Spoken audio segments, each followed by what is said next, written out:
What's up, guys? Good morning. So like always, we're like always running late because we have technicalities. We'll get it right one day. Like eventually we'll get it all right. So we're here. It's the first of the month. We're doing the first time home buyer seminar live. Yes. We haven't been, I kind of like miss already like having the people come over. Yeah. Probably you lie. I mean, it feels like everybody forgot about COVID already. Like there's no COVID anymore, I guess. So what we're going to be talking about today is very simple. What are the things that the lender usually looks for when you're going to apply for a home loan? Right now, first of all, rates are so low, like really low. I mean, I don't like quoting rates, but you can find them like on the high 2s, low 3s. Even I know we just had someone close. It was 2.8%. Yeah. So 30 years. it's very was I the lender? No. So it's very low. So it's the perfect time to buy a house. You're gonna be able to buy more homes that you would before when the rates are higher. So it's always good to buy a home when rates are lower. Yep. So what are the 3 things that the lenders are gonna look? There's a lot of people that are like, oh, I don't want to apply. What if I don't, get approved, and, they're going to tell me no and all that stuff. And it's just, you have to try. So the first step is just to go ahead and apply. The worst thing that a lender can tell you is like, you don't qualify right now. Here at Home Source Mortgage, we're not going to just tell you like, oh, you don't qualify. We're going to tell you, what are the next steps? What do you have to do? So what we review when you do the pre-qualification is we're going to look at your credit, we're going to look at your income, and we're going to look at your assets. So credit is, I think, the biggest concern out there, like with customers that are trying to get approved.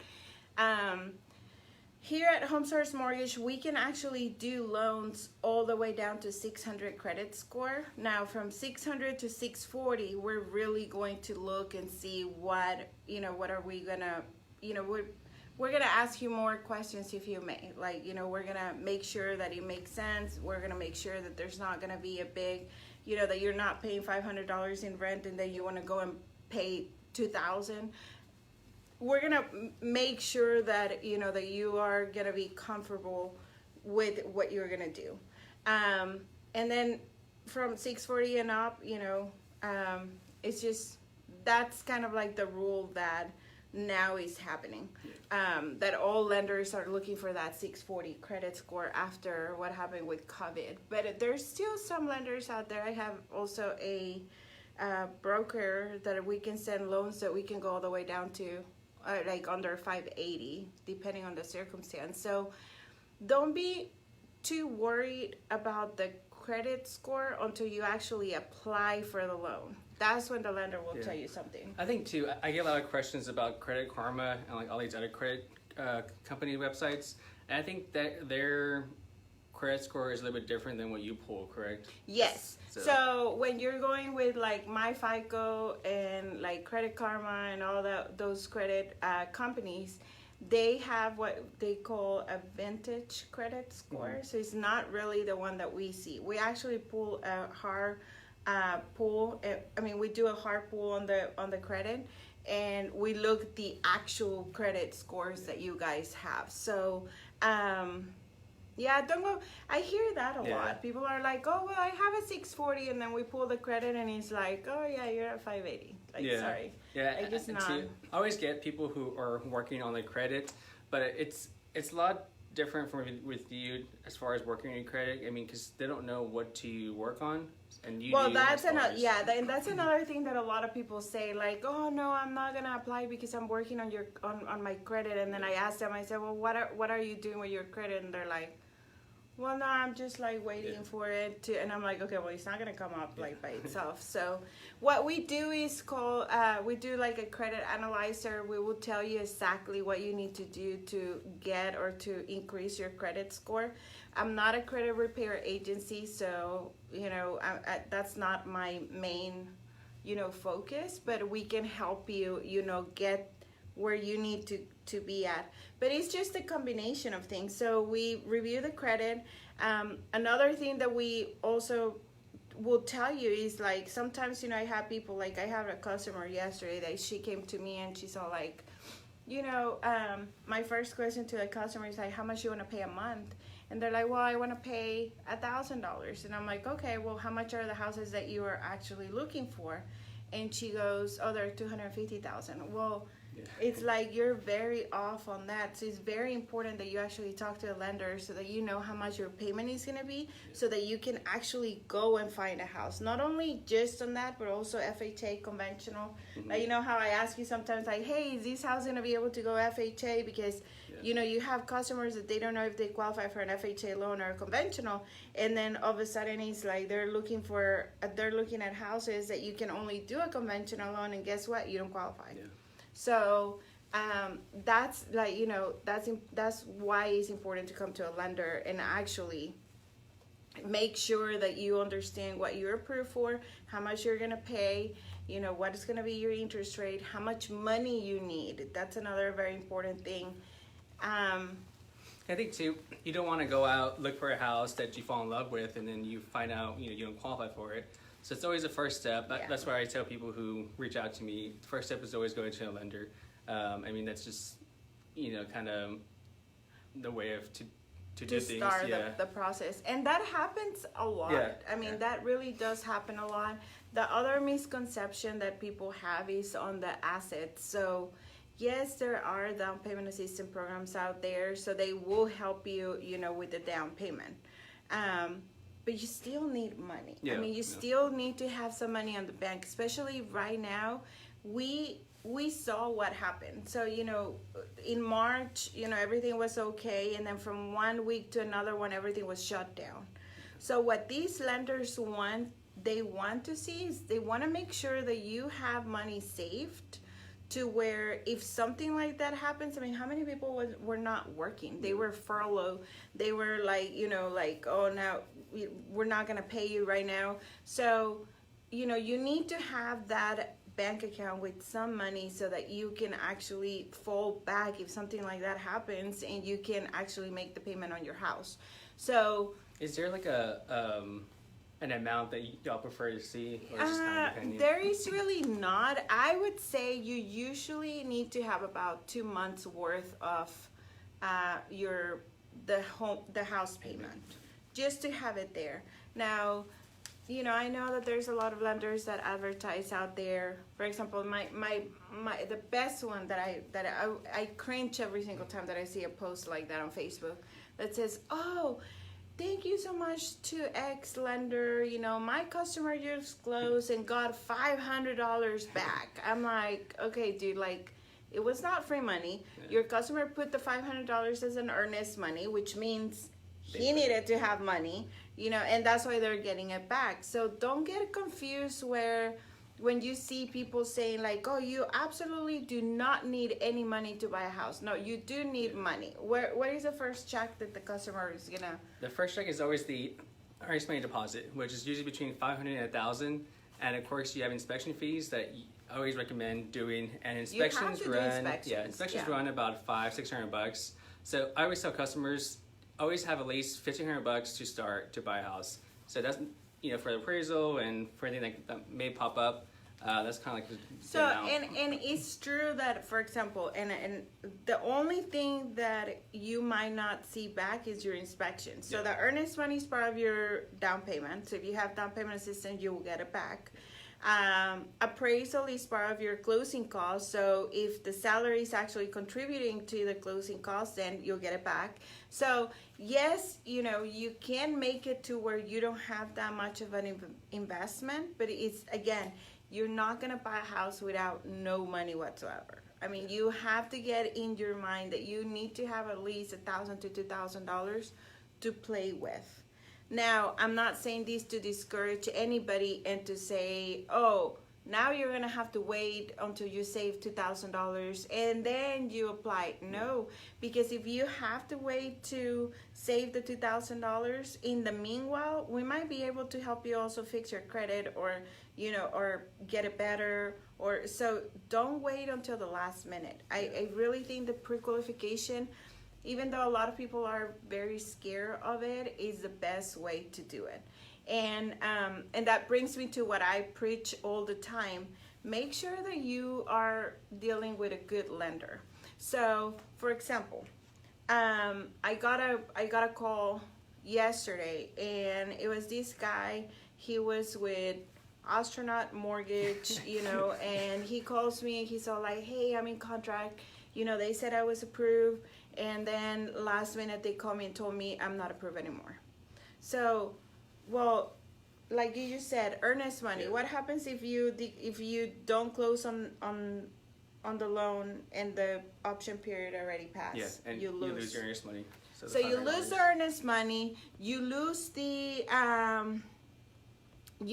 earnest money. You lose the inspections. Mm-hmm. You lose the appraisal. You lose everything, and all based on a lender just telling you, sure, yeah, you qualify, go and find a house, and then you don't. So be careful on, who are you using? Get approved, ask the questions. How many families have you helped this year? How many families do you usually help? And make sure that they have the background to be able to do this. I would say, and I don't have anything against, online companies, but it is really hard not to have that personal communication, not just the personal communication, but also like you really don't know who you're dealing with. I mean, they can just, be somebody that right now everybody's really busy because of the rates, so everybody wants to refinance, so that people, like companies are hiring people, like literally just from the street, putting them out there, and then that's it. You answer the call and this is what you're gonna answer, and then that's it. So be careful on when you're doing the pre-qualification. I mean, buying a house is one of the biggest investments that you're probably only gonna do like once or twice in a lifetime, and you want to make sure that you have a good experience and that you're well educated and have the knowledge to make the decisions that you need to do. So I think too, as far as the rates go, they may have it seem like, oh, you can qualify for a 2.5% interest rate if you go with this online mortgage company, but that's not always the case because you got to pay down the loan and the closing yeah. costs. That's another thing. I mean, when I have a lot of people right now, because everybody wants to get the better rate, and I just used this line yesterday because I was talking to this customer, and he was very straightforward. He was like, I'm shopping for a rate, and I said, okay. I said, well, let me just put it in this perspective. I'm like, I can't give you whatever rate I want to tell you over the phone and get you excited, and then you're gonna come over with me. But you didn't ask me how much the rate is gonna cost you. So I can say you're gonna have a 2.5% interest rate, but it's gonna cost you $10,000. Well, I mean, I don't know that you're gonna want to do that. Now, the other thing is the cheapest is not always the best.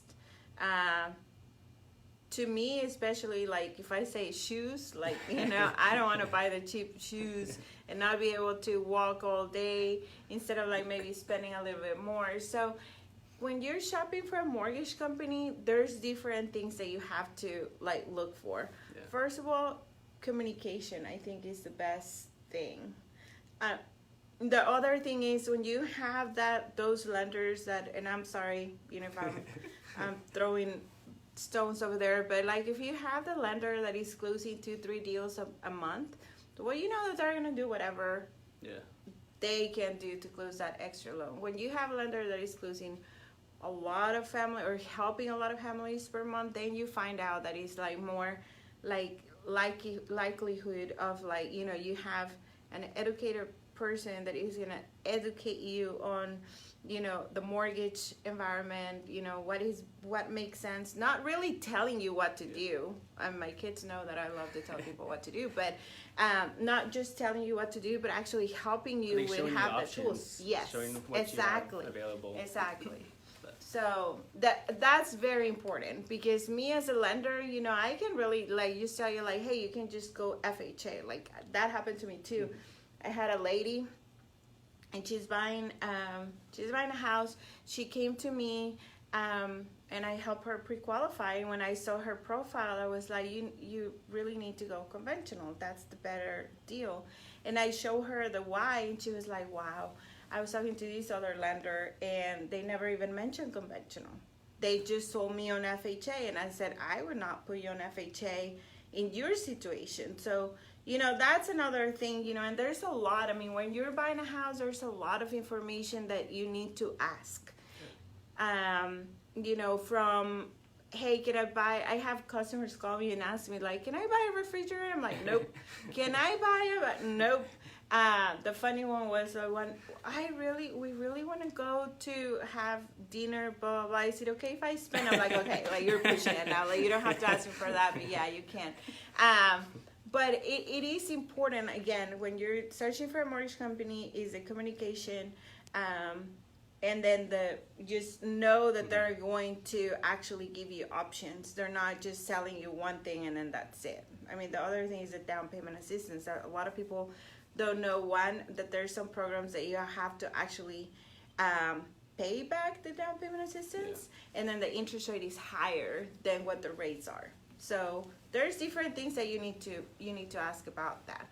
Now, once you get the pre-qualification and you start working with a realtor, I think that there's some important things that you guys have to know. Like, how do you handle that? Like, if they get pre-qualified through me, then they go and they talk to you. Yeah, I'll usually meet with people, and they'll come to my office, and I'll kind of get their criteria on what they're looking for. I kind of break it down as far as bedrooms, bath, if they want a certain school district, if they want, Annabelle, Callan of the area. It really just depends on kind of what you're looking for. And then what I do is kind of see what's available, and then we'll go take a look at it, and from there I can kind of get your feel for things, kind of what you're looking for, and then go from there. I mean, it's a pretty simple process after you get qualified. I think the main thing is just so you know just so you know what you're gonna be paying per month. That's always the first step I recommend. And two, I think with the foreclosures, they kind of stop right now, but when they do come back up, we can always purchase a foreclosure using a FHA 203K loan, which includes the repairs into the loan. So that way, if you don't find... So the foreclosures are not, because they're not foreclosing on people right now, right? Yeah. Well, the 203K, they're on hold too. Oh, yeah. They haven't been doing that. And that's a good way also. If you don't find anything you like, you can always buy a property that needs repairs, and you can kind of... And then we can just fix it. The way you like it. So with that, just some important pointers on that, because, he's a realtor, I'm the lender, but I hear a lot of the stuff on the lender. So make sure that when you're working with an agent, so like, let's say you're working with him, that you remember to mention that, because you walk into an open house, there's going to be another realtor there that is usually, not always, because then there's realtors that do open houses for other people, but they usually have the realtor that represents the seller. So a lot of times they make the mistake of like going in and just like saying like, hey, like, usually that realtor in the house will ask, do you have a realtor? Yeah. And then they'll say like, well, no, I'm just looking, and you're like, okay, no, yeah, you do have a realtor. You're working with so-and-so. So whether it's Michael or any other realtor, remember to say that you're working with a realtor. Yeah. Even if you go into a builder's it's not office. A bad thing. They won't kick you out. No, they won't tell you, I'm not going to talk to you because you have a realtor. But you're going to save yourself and the realtor a lot of headaches if you do. So make sure that you remember, who are you working with? I mean, the realtors don't get paid until you actually close on the house. And they don't get paid by you, they get paid by the seller. But if you are not like really like telling them that, and you have like, say, Michael showing you 15 houses, and then all of a sudden you go in and you're like, well, guess what? I mean, he spent money on gas, he spent time, on searching for the houses and everything. So it's very important that you listen to your realtor and you like literally just find the right realtor that's another very important thing. I mean, the realtor that is going to answer your questions, the realtor that is going to have the knowledge to actually, direct you on the right way. I have right now a loan that, my buyers we're already ready and everything, and they sold their house and they're waiting to close on their house. Well, guess what? The other realtor didn't really focus too much on who's the lender and all that. Now that customer is not being able to buy the house. Thankfully, we can still do the transaction, but all of that, I mean, it's a teamwork. Yeah. You have to have the teamwork on the right team players on your side, right? So that you're all working all together. So once you found the house, usually how many houses do you usually take them to see? I'd say usually between 5 and 15 houses, kind of depending on the price range. But I think usually between there, we'll find something that they love, and we'll make an offer on it. And then once we do, of course, we're doing inspections. I always recommend inspections. They only cost $500, and you can find what's wrong with the property. We can always negotiate the sales price again with the seller, or have them fix the items that need to be repaired. So it's a great investment for what comes out of the inspection reports. You have to do the inspections. I mean, you never know what you're gonna find on the house. Yeah. Well, once you get the contract and you tell the lender, we're taking 30 days to close that transaction. There's a lot of rumors out there, like every single lender is taking 60 days and it's taking 45 days. We're still closing in 30 days. So, if they're saying that, they have the wrong lender. Yeah, I know. No, I heard that from that lady. The lender actually told the other realtors, lady, all lenders nowadays are taking 60 days. I'm like, well, not Home Source Mortgage.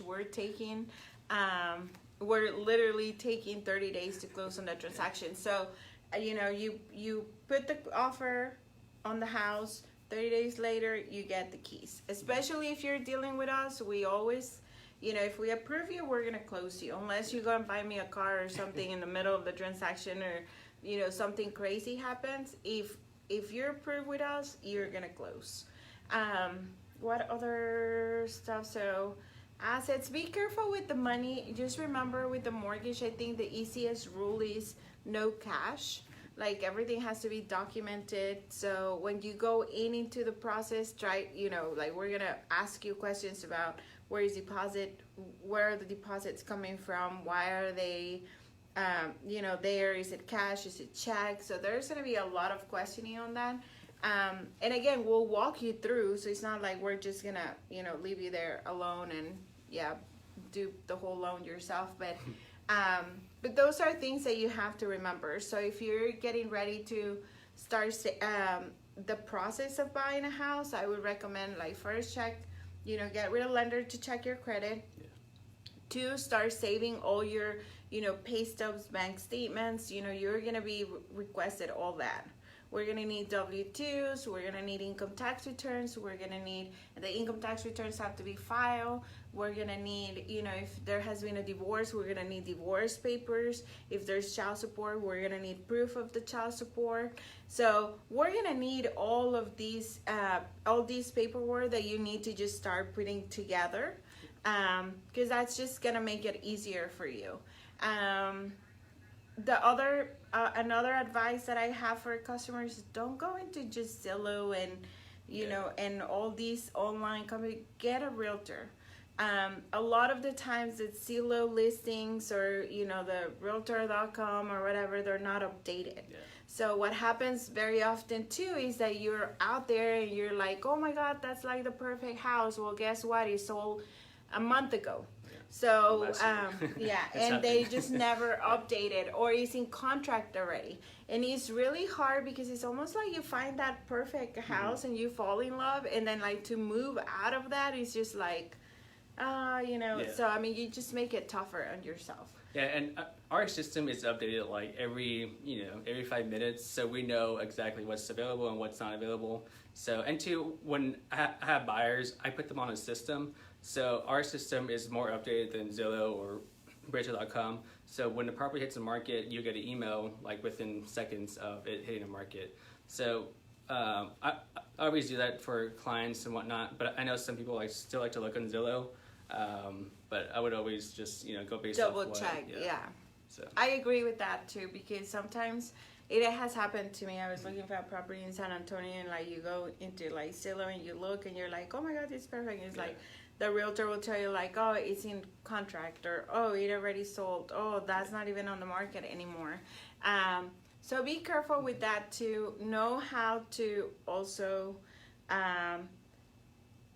how much the payment, like shop right, because that's another thing. I mean, people going out there on open houses and just kind of like showing up or popping up on a house without knowing, again, if you're pre-approved, how much your payment is going to be, and if that's going to be a good fit for you on that price range. So that's, you know, the $1 million question I always get is customers call me and say, well, how much am I approved for? And I'm like, no, I don't approve you for an amount. You need to talk to me and tell me how much you want to pay per month, and then how much are you comfortable paying per month, and then I will tell you how much you qualify for. Because the worst mistake that you can do is get into a house that you can't afford, or that you qualify for, but you're really not comfortable paying that much, and then it's just all ruined, because you're not gonna have fun in the house. You're not gonna be stress-free. You're gonna be stressed out. You're gonna start fighting with the husband because, you know, he has to work extra time, or he has to work more time to make the payment, blah, blah, blah. So that's why it's so important to actually sit down with somebody and go over all the details and all the ins and outs of what you can, how you can buy, or what can you buy, and how much can you buy. Yeah. Anything else? Do you have any horror stories? Not like really like horror like stories with no, like buyers' horror stories. On the next segment, On ghost the next stories.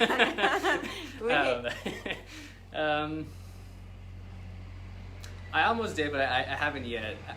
I had a buyer who bought a car, who showed up to the property.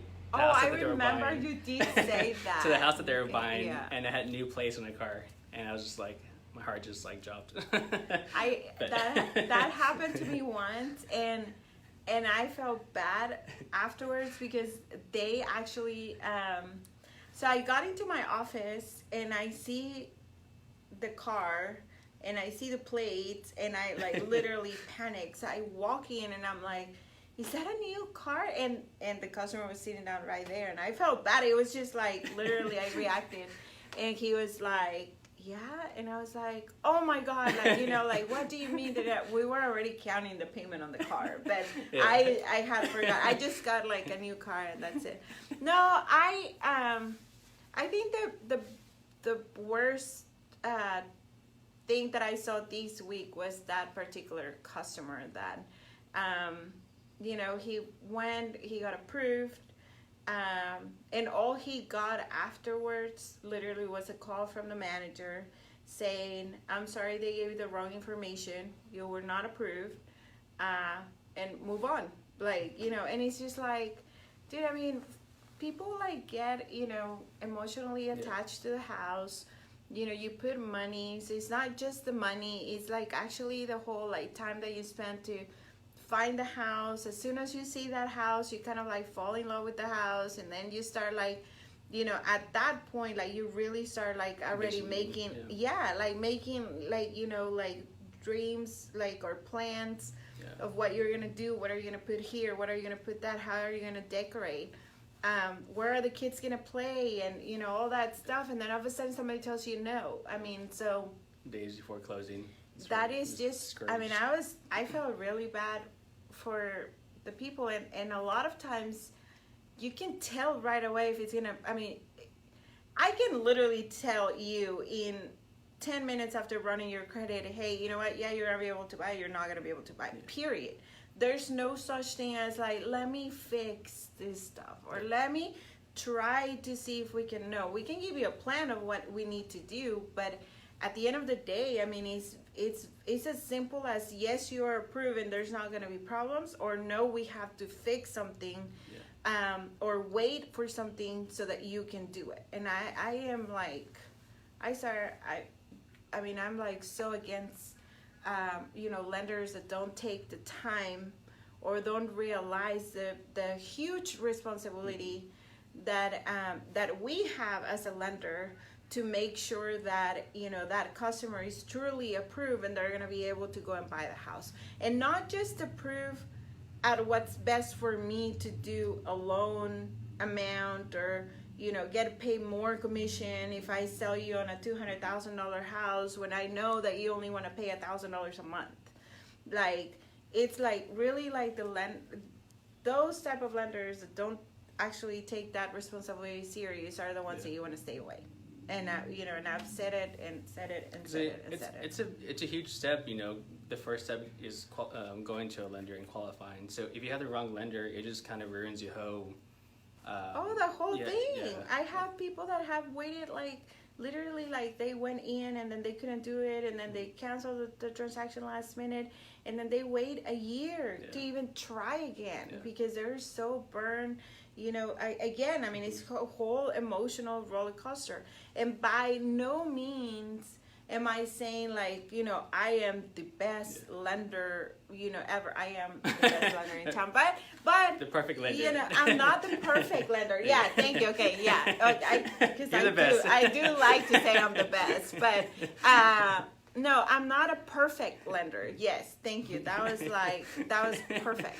So, we have things, I'm not gonna say we miss closing dates because that doesn't happen that often.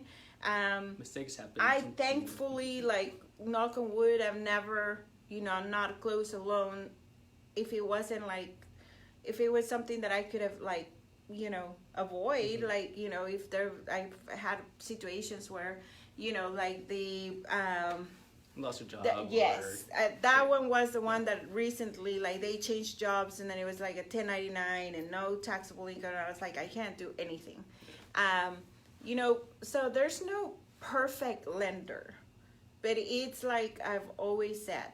So if you're going to have surgery and you're going to go and look for a doctor, who are you going to pick? Are you going to pick the one that does one surgery a year? Just hopefully you're the number 2, or you're gonna go with a surgeon that already did 100 surgeries or 200 surgeries in a year, knows what to expect every single time, have seen complications and how to fix them. I mean, I think it's an easy pick right there, right? Mm-hmm. So ask the questions, read the reviews, and if any of my customers, we need more viewers because there's like Martin and Danielle, like, we need more viewers. But if any of my customers are looking out there, or any of the customers that we have close together, we need a lot of reviews. Google reviews are good, Facebook reviews are really good, so please go and do the reviews. I think we're gonna start next month already, like doing live classes, but I will let you know. I mean, this is gonna be our 4th year. I always get. I think it's 4. It's 4 years now. I think it's 4. Yeah. So we're gonna do 4 years already. So July. I know it's not July 4. October is 4. No, I don't know. The next class is July. The first Saturday of July. Yeah. So I don't know what date is it, but yeah. So we'll see you next month. Yeah, next month. Remember to tell your friends and family. I mean, this is easier. We're probably still keeping it live when I have it live here in person. I don't know, maybe we can record it or something. But if you guys have any questions, you can reach me at 361-774-0002. Or you call me at 361-249-4982, or send me a message on Facebook. Okay, thank you guys. Have a nice weekend. Bye. Bye.